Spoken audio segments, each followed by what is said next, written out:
This video is long as Sonic 06, and I'm like, are you fucking kidding me? I'm sorry to say, there's nothing about this game that warrants both high praise or bitter hatred. Again, this game just exists, and when that's the case, what can I say?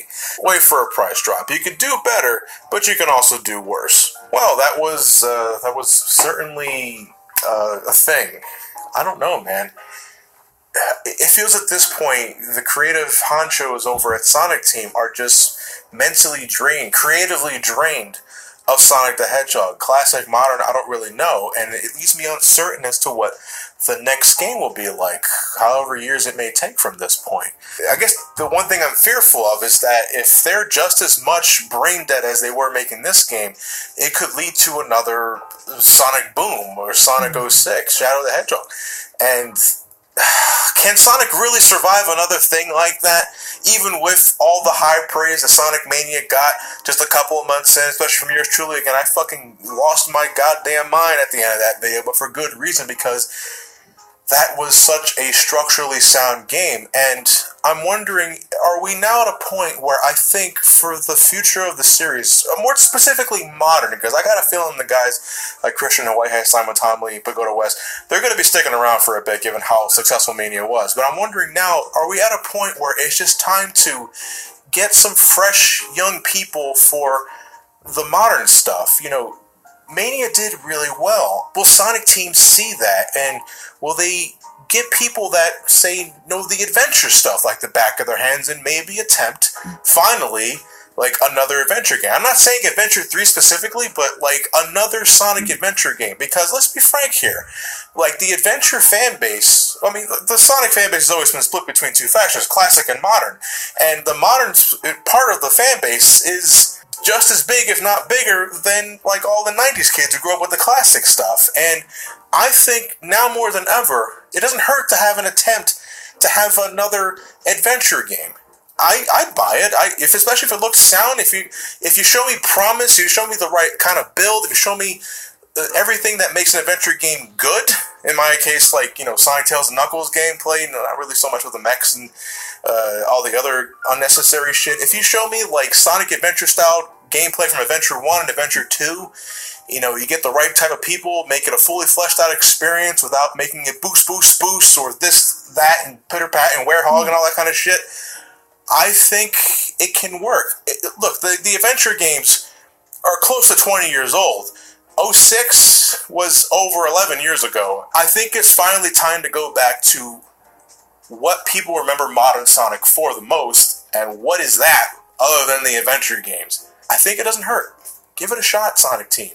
What else do you have to lose at this point? You've clearly shown that you can bounce back from the abyss, and then you rest on your laurels, and then shit like this happens. So get up, get some fresh blood in your veins, get some new people, get some fans of the adventure stuff. Like you did with Sonic Mania, do for the adventure stuff. Hopefully by next time I'm here with the modern Sonic stuff, I'm looking at another adventure-style game that'll knock it out of the park for modern fans, the same that Sonic Mania knocked it out of the park for classic fans. That was actually pretty good for an unscripted part, so I better leave before I fuck it up. With all that said, I'll see you guys for the next video. Thank you all for watching. Have yourselves a fantastic night, and take care.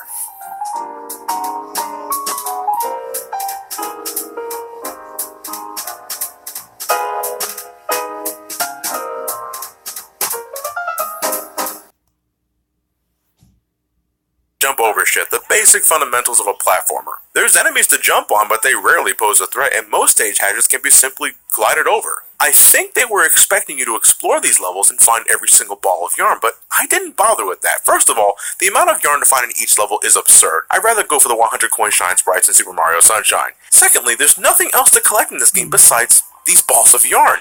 If it's not a defensive shield, it's yarn. It doesn't do anything except make a number go up. Every level has these 5 keys scattered throughout the stage, but the only thing they unlock when you grab them all is a vault that contains more yarn. No extra moves, no extra stages, just more yarn. You can try to finish a stage without dying or something like that to check these boxes off this obligatory list, but there's literally nothing much else these levels offer other than, yeah, you get it at this point. As a result, the stages are remarkably unfulfilling to complete. By the third stage, I got tired trying to grab all these yarn balls and decided to just complete the stages as normal as fast as I could. To give the game some credit, I did find it sort of exhilarating trying to speedrun through these stages, but again, because Bubsy dies in one hit, I couldn't get much out of that playstyle either. On one hand, this is easily the best game in the Bubsy series because it does away with a lot of mechanical issues I had with the previous games, and because it isn't an unfinished college project like Bubsy 3D. I can respect the effort given trying to give Bubsy new life and maybe, not be such a fucking embarrassment.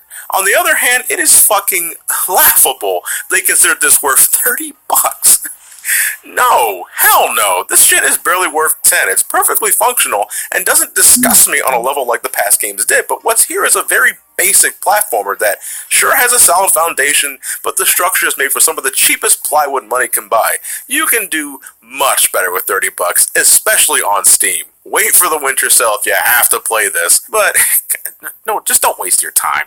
But apparently, this isn't the last we'll see of Bubsy. According to the end credits, Bubsy will return someday. I mean, if they improve upon this game and make completing levels worth a damn, and add way more levels on top of that, I don't see the harm. Is that really so impossible, seeing as the Bobcat came back at all in the first place? Who fucking asked for this? Nobody did, and yet, here he is. So while he's here, I guess he can try and make the most out of it? I don't fucking know. Well, it is the holiday season, and before I head into the Donators Marathon, I got a couple of games left to look at that might make for some decent holiday gifts. Speaking of holiday gifts, this coming weekend, the folks over at Pixel Empire will be having their Black Friday sale. 50% off everything in the store. You should check it out. They got a lot of shit besides just t-shirts. Check the website in the description below and see what they got in store for you for this holiday season. But here's the real kicker for something like my store specifically. On top of the 15% off you can get from the Black Friday holiday sale, you can still use the Johnny15 15% off discount code on top of that. Good timing too, because I have a new shirt to unveil to you guys. Fans of my Let's Play channel, the Super Gamer Brothers, may remember our playthrough of LA Noire. Well, in celebration of that game's remastered re-release, and because we plan on revisiting the game, because the Let's Play is a personal favorite of many, I give you Cole Phelps t-shirt. Special shoutouts to 64bits for designing the shirt. I'll leave a link to his channel in a card up top in the description below. Thanks a lot, guys. I appreciate that. It's a great looking shirt. Finally, even after all that, from now to December 18th, the Pixel Empire and I got a giveaway for you guys. It's another raffle sort of shindig. One lucky winner will win an SNES Classic, with 4 runner-ups winning $50 gift cards to the Pixel Empire store. As always, there's a couple of ways you can get raffle tickets. You can sign up to the Pixel Empire's newsletter, the social media channels, you can subscribe to my channel. If you want the best chance, though, you can buy some merchandise from my shop. I greatly appreciate it if you do that. Again, that raffle ends December 18th. Best of luck to those that enter. The SNES Classic, that's a sexy motherfucker, I'll tell you. And I couldn't think of a better way to celebrate the holidays than with some 16-bit gaming. Either way, I'll catch you guys in the next review. Thank you for watching. Have yourselves a fantastic night, and take care.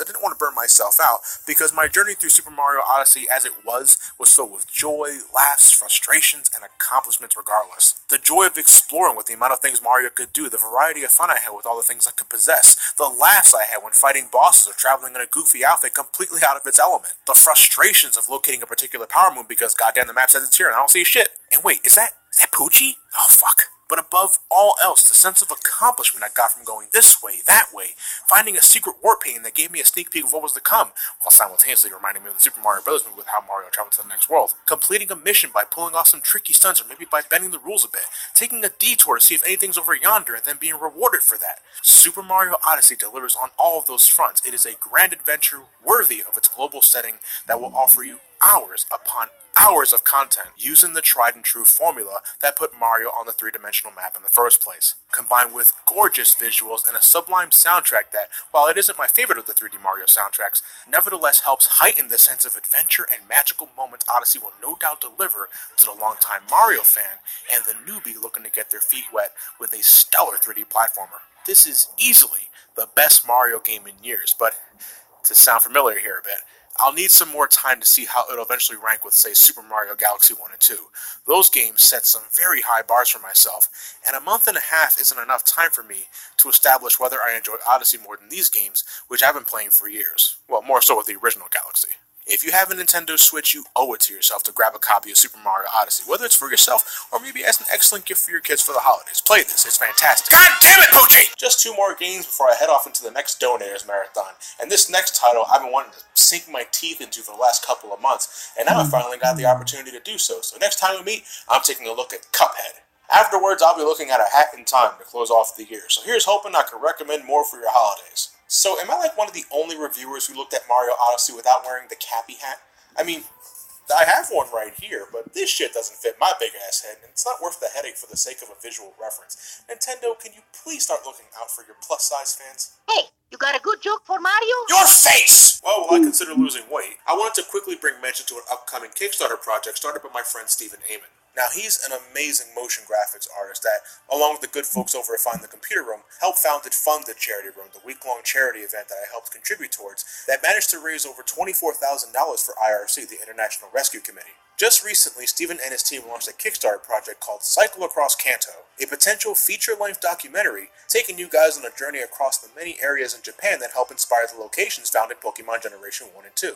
It's sure to be a visual spectacle, but his team needs your help to help raise the funds required to make the movie, as well as handle taxes, backer rewards, pre-production, post-production. Making a movie ain't cheap. You can find a link to the Kickstarter in the description below, so please help out if you can, and if you can't contribute, please spread the word. That helps just as much. Stephen, and to all the guys working on the Kickstarter project, here's to a successful event. And just a reminder, the Pixel Empire SNES Classic giveaway is ending soon. So if you still haven't entered the raffle and wish to do so, you can find a link to the giveaway in the description below as well. Subscribe to their newsletter, follow them on social media, or buy something from my shop.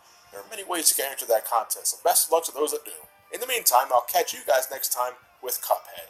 Thank you all for watching, have yourselves a fantastic night, and take care. Okay, bye-bye!